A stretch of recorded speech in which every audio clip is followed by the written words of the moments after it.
시민과 천안 도시숲 토성상 생태 자원 조사를 발표하게 된 김종미라고 합니다. 자, 제가 이번 연구를 한 거는 천안시에 있는 도시숲을 이용해서 거기에 생태 자원 조사를 했어요. 그래서 실제 이제 저희가 생태 자원 조사하는 목적과 필요성에 대해서 말씀드리고, 조사와 모니터링 대상, 그리고 조사 모니터링 방법과 연구 결과, 그리고 환경교육 관련성이 어떤 것들이 있고, 향후 저의 이 연구의 계획에 대해서 말씀드리겠습니다. 그래서 첫 번째 토성산 생태 자원조사 목적은 뭐냐면, 요즘 도시숲이 개발로 많이 이루어져 가지고 그 도시에 살고 있는 주민들이 많이 거기에서 휴식 공간으로도 쓰고 그 산행 공간으로도 많이 사용하는데, 이런 게 이제 도시가 발전이 되고 건물이 들어오다 보니까 그런 휴식 공간과 산행 공간이 점점 줄어들고 있어요. 그래서 우리 동네에 있는 숲에 사는 그 숲 속에 있는 식물과 곤충, 이런 생태 자원에 대해서 조사를 해보고, 거기에 살고 있으신 분들이 생태적인 관심을 좀 가져보게 해주고, 거기에 대해서 그 구간별에 대한 에코티어링을 하는 프로그램 개발을 하는 걸로 제가 이번 연구를 했습니다. 그래서 필요성은 그 환경이, 내가 살고 있는 환경에 대해서 어떤지에 대해서 관심을 갖고 환경을 보존할 수 있는 데에서 필요성을 좀 갖게 하기 위함이고요. 그리고 숲을 좀 즐겁게 탐색할 수 있는 기회를 제공하고자 해서 이 연구를 했습니다. 그래서 제가 했던 생태자원조사 장소는 이곳입니다. 그래서 그 천안에서 보면은 동남부 쪽이거든요. 그쪽에 토성산이, 이런 천안 생활체육공원이라는 곳이 있어요. 거기에 뒤에 산이 있는데 그 산이 토성산입니다. 저기 보이시는 것처럼 이 뒤에 있는 게 토성산이고, 이 앞에 생활체육공원이라는 게 있어요. 그런데 여기를 보면은 그 앞에 보면은 배드민턴장이 있고 롤러스케이트장이 있고 축구장이 있어요. 그러니까 체육시설을 할 수 있는 공간인 거죠. 그리고 그 뒤쪽으로는 이제 산이 있는 거예요. 그래서 산이 있어서 여기 이제 정자도 있고 정상까지 올라가는 그런 곳이 있습니다. 여기가 이제 정상의 부분이고요. 여기는 이제 초입 부분에 입구 들어가는 곳입니다. 그래서 이 곳을 제가 이제 생태 자원 조사를 했는데, 이거를 이제 조사 모니터링 방법에는 네이처링 앱의 생태 자원 조사 내용을 게시를 했어요. 그래서 5월 14일부터 10월 5일까지 저희가 했는데 주 1회 정도 해서 1시간 30분 정도 해서 30회가량을 이 조사를 했습니다. 그래서 이거를 생태 지도를 먼저 저희가 이제 만들기를 했는데, 여기 보시면은 여기가 이제 전체적인 거기 그 토성산의 모습인데요. 저희 여기 앞에 윗부분이 여기가 1구간으로 하고, 여기가 2구간이면서 여기가 3구간, 여기 정상까지 4구간, 여기가 5구간이고 여기가 6구간으로 이렇게 구분을 해가지고 여기 구간별로 저희가 생태자원 조사를 했습니다. 예, 그래서 저희가 이제 이런 생태 지도도 저희가 이제 여기가 이제 이 입구 여기가 1구간인 거죠. 여기서 이렇게 해서 이제 여기가 이제 코스거든요. 정상까지. 그래서 생태 지도를 저희가 이제 만들면서 이렇게 돼서 이제 구간별로 다 이게 구간별로 이게 1구간이면 여기 생태 지도, 2구간 이렇게 돼 있거든요. 이거 3구간은 여기고요. 그리고 4구간은 저쪽. 그러니까 위성에서 보듯이 여기고, 이제 5구간은 이쪽으로 이렇게 내려가는 길이고요. 6구간은 여기 중간에 이렇게 있습니다. 그래서 이렇게 구간별로 저희가 이제 생태 지도를 만들었고요. 이거를 어떻게 했냐면 월별로 5, 6, 7, 8, 9, 10, 6개월, 그러니까 한 달에 한 번씩 이거를 생태 자원조사 한 거를 이런 식으로 이제 저희가 이제 포맷을 잡아서 여기에 작업을 했습니다. 그래서 이제 달달마다 이제 조금씩 이제 5월달 같은 경우는 저희가 이제 생태 지형 파악 이런 걸 많이 했고요. 구간별로 어떤 것들이 있고 이런 거에 대해서 저희가 이제 했습니다. 이제 뒤로 가서 조금 더 제가 자세하게. 그래서 5월달, 그리고 5월달은 거의 전체적인 지형 파악이었고, 6월, 7월, 8월, 9월 이렇게 해가지고 여기 보시면은 연구 결과 여기 저희가 이제 1회에서 이제 30회를 했는데, 여기는 전체적인 지형하고 이제 구간별로 이렇게 나눠가지고 저희가 이제 다 이렇게 조사를 했습니다. 네. 그리고 저희가 이제 네이처링 앱 자료에 이제 데이터를 계속 올렸는데, 통계 자료는 네이처링에 일단 관찰 생물종이 183종으로 나왔어요. 그리고 저희가 관찰 기록이 개를 했고 관찰 생물 중에는 관속식물이 145종이고 곤충이 23종이 나왔습니다. 그리고 조류가 3종이고 균류가 한 3종류고 포유류가 1종이고 파충류가 1종이고 거미류가 1종인데 이제 여기에는 데이터 네이처 에벨이 이렇게 돼 있지만 실제는 조금 더 많아요. 저희가 뭐 새 같은 경우는 이제 날아다니니까 거기에 사진을 못 찍어서 기록을 못 해놓은 것도 있거든요. 예, 그래서 여기 보시면은 대부분 그래서 생태 자원 조사 이제 초본 내용인데 초본 같은 경우는 저희가 조사를 했을 때 내용이 이게 120종까지 102개 정도의 종류가 나왔어요. 초본은요. 목본은 한 57개 종류가 나왔습니다. 102종이 있었고요. 그래서 이제 목본과 초본 곤충 종류가 곤충도 그 곤충이 한 25가지 종류가 있었는데 거미류는 한 4종류가 있어요. 그래가지고 그렇게 돼 있고요. 그래서 토종산에 일단 저희가 이렇게 해서 이제 자원 조사를 했습니다. 이렇게 생태 자원 조사를 하면서 거기에 있는 여러 가지 이제 초본 같은 경우는 돌외라는 그 초본이 있었는데 그게 약간 남쪽에 많이 있는 건데 이게 군락으로 지어 있는 데가 좀 많았어요. 그러니까 구간별로 3구간이나 5구간 같은 경우에는 잎갈나무 종류가 되게 많았고, 예, 그리고 이제 얘네들이 이제 군락이 돼 있는 부분들이 많고 거기가 또 밤나무 식생이 되게 많아요. 그래서 이제 가을 되니까 10월 정도 되니까 9월에 주민들이 되게 밤을 많이 춥더라고요. 그래서 그렇게 이제 거기 보편적인 이제 도시숲인데 거기가 일단 밤나무가 많아서 사람들이 그걸 많이 이용을 하고 있더라고요. 그래서 일단 제가 그래서 생태 자원 조사를 이렇게 했는데 토성산을 이용하시는 주민들한테 설문조사를 했어요. 네이버 폼을 이용해가지고 그래서 했는데 네이버 폼에 14문항을 설문조사를 했어요. 저희가 그래서 설문 대상은 토성산을 이용하는 지역 주민이고요. 9월 27일 날 해서 10월 7일 날까지 설문조사를 했는데 설문지 내용은 그 인구 통계학적인 질문을 한 2가지 정도 했고 토성산 이용에 대한 질문을 한 4문항 정도 했고 산림 환경과 산림 치유에 대한 질문 항목을 한 3문항 했고요. 토성산 장소성에 대한 질문을 한 2문항 그리고 프로그램에 대한 질문을 한 3문항 했습니다. 왜냐면 이분들이 과연 여기를 이용하는데 어떤 프로그램을 원하고 있고 그러는지 좀 그게 궁금했거든요. 그리고 이 사람들이 이 장소성에 대해서 어떻게 생각하는지도 궁금했고요. 그래서 그거에 대한 질문을 했습니다. 그래서 총 응답자 설문을 했을 때 응답자가 44명이 나왔어요.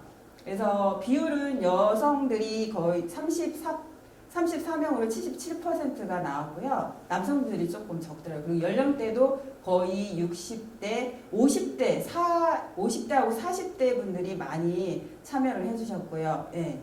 그래서 저희가 이제 이거 설문조사한 결과를 보면은, 이분들이 대부분 토성산의 방문은 일주일에 몇 번 정도 하세요? 라는 이제 질문을 했을 때, 일주일에 한 4회 이상을 다니시다. 그러니까 거기가 아파트가 바로 옆에가 있기 때문에 이 주민들이 거의 일주일에 한 4번 정도 이용하신다는 그 응답률이 제일 높았어요. 34.1%로. 그리고 이 토성산에 딱 왔을 때 얼마 정도 머무르십니까? 했을 때 한 1시간, 2시간 정도는 한 80%가 그렇게 거기에 체류하신다고 하시더라고요. 그리고 가장 많이 이용하는 장소는 등산로를 가장 많이 이용하시고요. 그리고 방문해서 주로 하시는 활동이 뭡니까? 라고 질문했을 때 운동하고 산책을 가장 많이 하신다고 나왔습니다. 그리고 산림치유가 무엇이냐고 질문했을 때 그래도 많이 안다고 70% 이상이 안다고 그랬습니다. 그래서 그러면 이걸 어떻게 해서 아느냐 했더니 거의 인터넷이나 방송 이런 걸 통해서 아시는 분들이 많대요. 그래서 그러면은 토성산에 오면은 자연 환경이 있는데 그 중에서도 나를 치유해 줄 수 있는 인자가 무엇이라고 생각하십니까? 라고 물어봤을 때 그분들이 피톤치드하고 산소라고 공기라고 그 답변을 많이 하셨고요. 그래서 그러면 이게 개발이 된다면 어떻겠습니까? 만약 토성산이 사라지게 된다면 이걸 막을 의향이 있습니까? 라고 질문을 드렸어요. 그랬더니 88%가 맞겠다라고 그런 그 답을 하시더라고요. 그리고 그렇다면 어느 정도 내 시간을 낼 수 있을까요? 그러니까 내가 막는 거하고 또 내 시간을 내는 거하고 너무 다르잖아요. 근데 이제 낼 수 있는 시간은 일주일에 1시간 정도는 낼 수 있다라는 답이 한 43%가 나왔습니다. 그리고 그 숲에서 그리고 프로그램을 해본 적이 있느냐 했을 때 거의 60%가량 해봤다고, 아니 해본 적이 있느냐를 했을 때 60%가 해봤다고 하시더라고요. 그리고 도시숲에서 하고 싶은 게 뭡니까? 라고 물었을 때 숲길 걷기하고 운동 프로그램을 원하셨어요. 그래서 그러면 이 설문조사의 그 답에 의한다면 그 지역 주민들이 이용하면서 숲길 걷기에 대한 프로그램이나 운동 프로그램을 좀 합산해서 그걸 약간 접목해서 만들어 준다면 그분들이 이용하는 고객들이 그거 자기한테 적정하게 맞는 부합되는 프로그램을 이용한다면 더 좋겠죠. 그래서 그 결과가 나왔고요.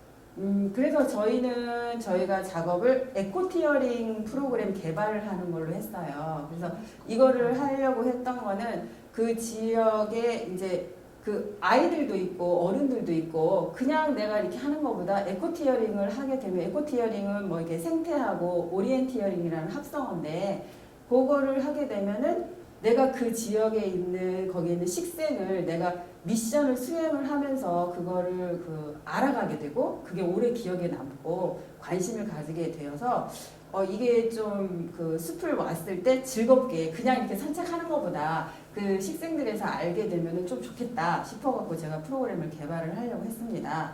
그리고 이거를 프로그램 내용은 어떤 내용으로 들어가냐면 구간별로 미션을 수행해요. 그러면 그 모든 미션을 수행하면 스탬프를 이제 다 찍고 이거를 이제 이 내용을 네이처링 앱에 그 주민들이 올리면 등록을 하면 그거를 뭐 토성상 지킴이 뭐 이런 식으로 해서 임명장을 주든지 배지를 주든지 뭐 그런 식으로 제가 하려고 계획을 했습니다.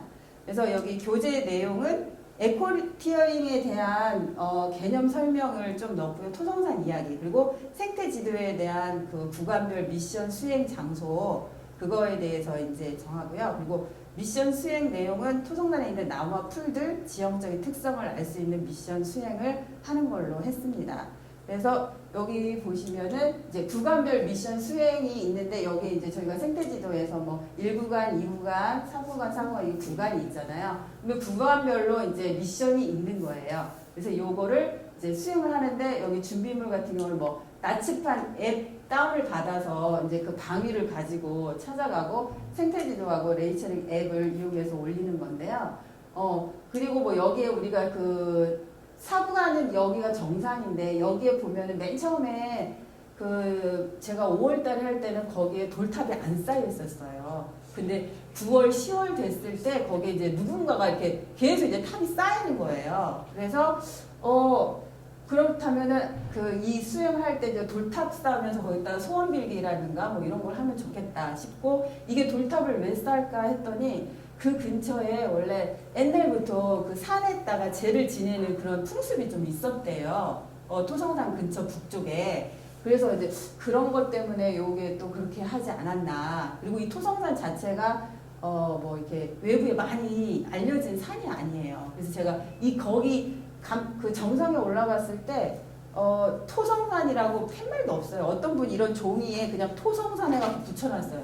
192m 이렇게. 그래서 제가 시청에 민원을 넣었어요. 여기 진짜 토성산 이름이 맞냐라고. 그랬을 때 이제 맞다라고 얘기는 결론이 나왔거든요. 그래서 그렇게 그 지역 주민들이 이제 조금씩 거기를 이렇게 꾸미시는 분이 있더라고요. 보니까 누군지는 발견을 못했는데 그래서 이렇게 저희가 이제 미션 수행을 해서 이거를 완성을 하면 이거를 이제 그 배지를 주는데 제가 이제 샘플링으로 이제 간단하게 이게 워크지식으로 했는데 이제 뭐 여기 해서 뭐 나를 찾아라 해서 천안 도시숲 토성산 에코티어링 해서 여기 이제 에코티어링 그 내용이 들어있고 숲 생태에 대한 잠깐 내용이 들어있고 이게 이제 이거 생태 지도거든요. 그럼 여기 이제 미션이 있으니까 이거를 이제 여기 보고 이제 미션 수행을 하고 여기에는 이제 그 산에서 내가 나만을 지켜줄 수 있는 수호신 나무를 하나를 정해서 주기적으로 계속 그거를 관찰할 수 있게 하기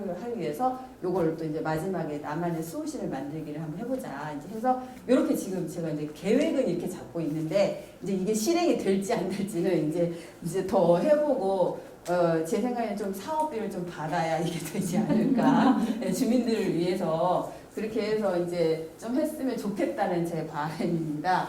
그리고 환경교육과 관련성에는 일단 제가 저도 이거 하면서 시민과학이라는 용어를 처음 들어봤어요. 네, 그래서 이게 우리나라에서 2019년 한 10월 경기도 그쪽에는 되게 이제 시작하기 한 것 같더라고요. 경기도 쪽에 되게 이런 사례들이 많더라고요. 그래서 시민과학이라는 제가 이 용어를 처음 알았고, 이게 그 외국 같은 데는 뭐 시민과학이라는 그런 게 한 1990년대 그때부터 이렇게 붐이 일어서 이렇게 지역 주민들이 문제 해결을 하는 거죠. 근데 우리가 지금 제가 이거 하는 거는 그 포커스가 지금 환경 문제를 해결하는 것보다 저 같은 경우는 생태 조사를 해서 그냥 프로그램을 개발하는 걸로 했잖아요. 근데 시민과학은 제가 느낌으로는 어떤 환경 문제가 있으면 그거를 과학자와 이제 시민이 같이 조인을 해가지고 그걸 해결해 나가는 그런 것 같아요. 그래서 어떻게 보면은 저희가 이제 이 작업을 하지만 이걸 함으로 해서 이분들이 내가 살고 있는 지역의 환경에 대해서 생각을 해보고 거기에 어떤 문제가 생긴다면 더 적극성 있게 하지 않을까라는 그래서 이제 이게 하나의 이제 뭐랄까 기반이 될 수 있는 그런 거라고 저는 또 생각을 하고요. 그리고 제가 여기에서 이제 환경교육 자원에는 뭐 생활환경하고 자연환경, 지구환경, 문화환경이 있는데 그 중에서 제가 이번에는 자연환경 생태 자원조사를 하여서 자료를 모았고요. 그리고 에코티어링을 이걸로 해가지고 꼭 뭐 학교가 아닌 지역에서 마을에서도 환경교육이 제공이 될 수도 있고 이게 환경교육의 발전에 도움이 될 거라고 생각을 합니다. 환경교육의 관련성에는요. 그리고 향후 계획에는 제가 에코티어링 프로그램을 개발해서 일단 이거를 한 11월쯤에 한번 토성산을 이용하는 주민들을 이용해 한번 해보고 싶은 게 제 계획이고요. 그리고 근접성이 좋은 천안 시내에는 여러 가지 숲이 많이 있거든요. 그래서 거기에 있는 뭐 월봉산, 일봉산, 뭐 태조산, 천안 삼거리 공원 이런 것들을 이용해서 주민 동아리 모임이나 이런 걸 이렇게 좀 모아서 이런 식으로 그 산마다 다 에코티어링을 한번 해가지고 했으면 좋겠다라는 생각이 제가 많이 가지고 있습니다. 그래서 그렇게 향후 계획을 갖고 있습니다. 그리고 여기 저희 제가 이걸 하면서 가장 뭐랄까 이게 저도 이런 시민과학을 처음 해봤고 이 연구 자체도 처음을 해봐서 이게 그 과학적인 데이터를 뽑기가 그렇게 쉬운 것 같지는 않은 것 같아요. 그래서 약간 제가 이 모니터링 할 때도 그렇고 에코티어링 할 때도 그렇고 전문가가 조금 붙어줘서 한다면 조금 더 나은 결과물이 또 더 나오지 않았을까라는 생각이 조금 저희가 들었습니다. 그리고 저희가 이제 조사 팀원은 저희가 사회환경 지도사 2명이 했고 숲해설사하고 유아숲 지도사가 이제 모여가지고 한 7명 정도가 그 네이처링 앱에 계속 올려가지고 그 프로젝트를 연구 사업을 했습니다. 자, 그러면 이제 저 발표는 지금 마치겠습니다.